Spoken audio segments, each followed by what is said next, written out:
All right, so I want to make this really clear. I'm going to give you all 2 P words and 2 4-letter words. You ready for that? Take some notes. Aren't there pens out there to write with?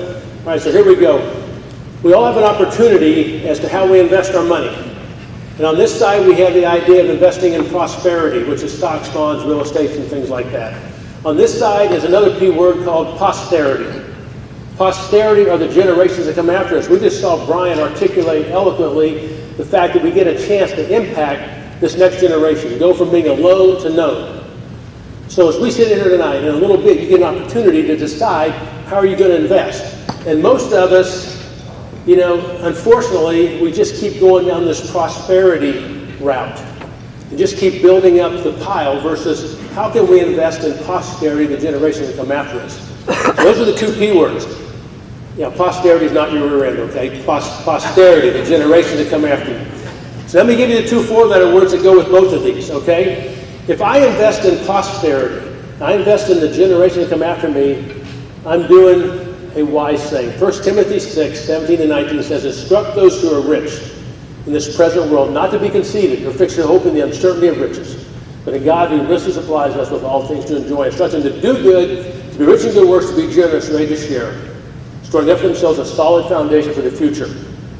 Men and women, most people read that verse and they say, it says, instruct those who are rich, and most people say, well, I'm not rich.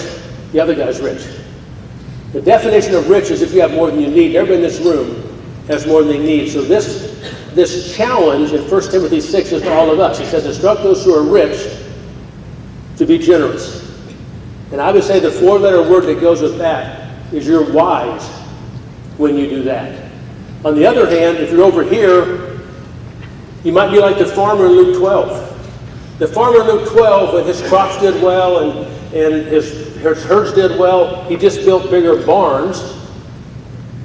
And he was not rich towards God. And he was called a what? A fool. Just keep building up barns and not be rich towards God, or invest in people. And this is an investment opportunity that Brian has just articulated. So as you hear some more stories now and you hear the speaker, just be thinking about that, because we all have a choice. We all get on a path. This one or this one.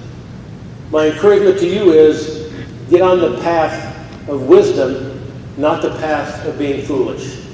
Jim Elliot said, he is no fool who gives up what he cannot keep to gain what he cannot lose. When you invest in stuff over here, Whisper, the impact on these students going from alone to known, you're going to be storing up treasures in heaven, and you will not regret that.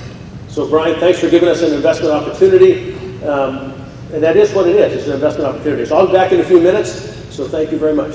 Awesome. Thank you so much, Russ.